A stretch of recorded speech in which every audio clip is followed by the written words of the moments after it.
E aí, pessoal, tudo bem? Mais um remate de ideias agora da nossa aula 9. Porra, falamos um monte de coisa na aula passada sobre hegemonia em Gramsci, sobre populismo, sobre o New Deal, as diferentes fases do New Deal.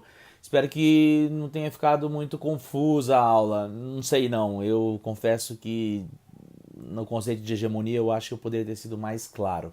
Mas quem tiver um interesse sobre isso, é só ir lá na Classroom e procurar o link com o IPACast sobre sobre Gramsci, intelectuais e política, que eu postei lá para vocês. Outra coisa, é... bom, o New Deal a gente pode entendê-lo como um programa de recuperação, né, da economia norte-americana, mas também como um processo de construção de uma nova hegemonia, de uma nova visão sobre a política, sobre o Estado, sobre a liberdade, sobre os direitos nos Estados Unidos. Né? Então ela é bastante é um programa que ele pode ser entendido como um programa de recuperação econômica, com atuação tanto na parte financeira quanto na parte imobiliária, na relação dos contratos entre trabalhadores e empresários, na contratação de funcionários diretos pelo Estado, no investimento em infraestrutura, na agricultura. Né?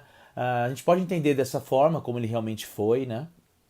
Mas também a gente pode entender como uma construção de uma nova visão na relação entre Estado e sociedade. Desse ponto de vista é bastante progressista, né?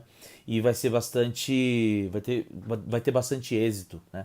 A partir de então, a pergunta não mais vai ser se o Estado deve ou não intervir na economia, mas o quanto ele deve intervir na economia e como. Ah, bom, na aula e no texto do Lemon Sick também vocês encontram bastante informações sobre as fases do New Deal, os projetos que foram desenvolvidos ao longo desse período. E vocês podem tirar eventualmente suas dúvidas fazendo uma leitura do texto ou então me mandando alguma mensagem pela Classroom. Por que eu estou correndo assim com o assunto? É porque eu quero falar sobre uma outra coisa importante, né, na época do Roosevelt e que não deu tempo de falar na sala de aula. Né?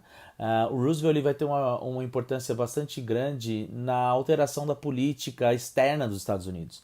Nas últimas duas aulas, três aulas, a gente falou bastante sobre o imperialismo norte-americano, né? Como os Estados Unidos utilizou a política do dólar, o Big Stick, e também as intervenções, né, militares para fazer a administração da sua política externa na região do Caribe, principalmente. A partir da crise de 29 e mais precisamente na época do Roosevelt mesmo, os Estados Unidos vai mudar essa política externa e vai começar a pôr em prática aquilo que a gente vai conhecer como boa vizinhança. Né? A política da boa vizinhança ela visava, por um lado, ser menos invasiva nos assuntos ligados à política interna dos países da América Latina e do Caribe, principalmente, mas por outro lado, volta o seu foco para assuntos mais relacionados à difusão da cultura dos Estados Unidos, seja a música, a arte, a indústria, né, assim, os produtos, né, industrializados, ou o cinema. Né? E nesse ponto de vista, o cinema é uma coisa que guarda bastante interesse, assim, pelo menos da minha parte. Né? O Roosevelt vai inclusive montar um escritório chamado Escritório de Coordenação de Assuntos Interamericanos em 1940, com vias de fazer uma propaganda dos Estados Unidos na região, né, latino-americana por meio de filmes, notícias e publicidades. Mas também como uma forma de tentar angariar simpatia dos países da América Latina frente a uma possível invasão ou expansão do pensamento nazista na América Latina. Né? Então, não era apenas algo para trazer a simpatia dos latino-americanos para os Estados Unidos, mas para tentar frear um possível avanço da ideologia nazista na América Latina.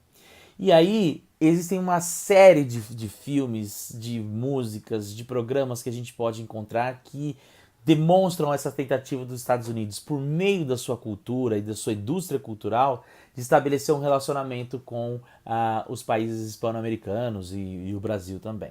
Né?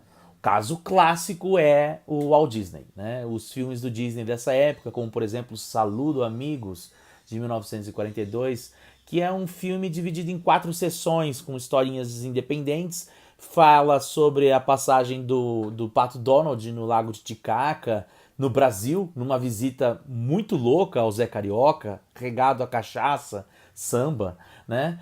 E também a história de um aviãozinho no Chile e do Pateta na Argentina, nos Pampas argentinos, com os gaúchos. O Walt Disney ele tem um papel muito importante nessa relação que o Franklin Delano Roosevelt vai ter na promoção das ideias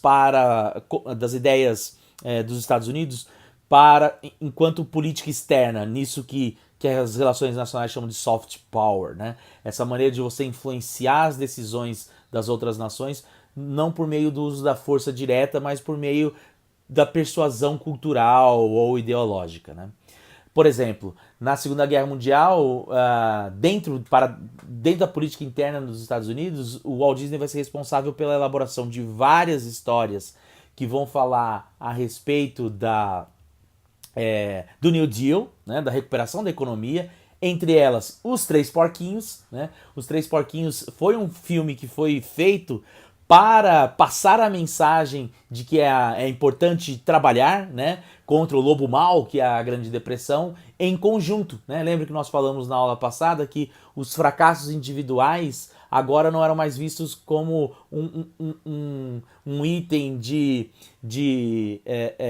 incorreção, né, de uma pessoa, mas como uma falha da própria sociedade. E aí trabalhar em conjunto era melhor para vencer o grande mal. E onde? Fazendo casas de tijolo, né? Ou seja, tem uma ligação ali com a questão da construção civil, que é um dos marcos mais fortes do New Deal. Outra coisa que o Walt Disney vai trabalhar junto ao Franklin Delano Roosevelt e ao governo dos Estados Unidos é para a produção de vídeos de instrução de recrutas que iam ser mandados para a Europa, né? Então, esses recrutas geralmente muito jovens, familiarizados com a cultura do cartoon, eles recebiam treinamentos em vídeos de animação feito pelo Walt Disney, coisas do tipo como não fale com estranhos, procure não comprar cigarros em lugares sozinho, não converse com pessoas que você desconfia, evite espiões, e tudo isso numa linguagem de cartoons. Outra coisa interessante para falarmos de cartoons, agora que estamos aqui nos finalmentes do arco maior do Avengers, é como os quadrinhos naquela época também foram para a guerra enfrentar o Hitler, né? E aí o Capitão América é um grande símbolo disso. Mas não só ele, Superman, Batman e outros heróis daquela época foram para a guerra, né? E isso é muito bem retratado num documentário que eu vou deixar num link para vocês que têm acesso ao Classroom, chamado Cartoons Go to War. Né? Lá vocês vão ver várias dessas informações de como os quadrinhos, as animações, o Walt Disney e os artistas daquela época ajudaram o Franklin Delano Roosevelt, não apenas, né, para a reconstrução dos Estados Unidos na época do New Deal, mas também no seu processo de ida à guerra e na construção de uma imagem norte-americana de que a guerra era realmente necessária. Né? Espero que vocês tenham gostado dessas informações. Vou deixar o link lá na Classroom e até semana que vem.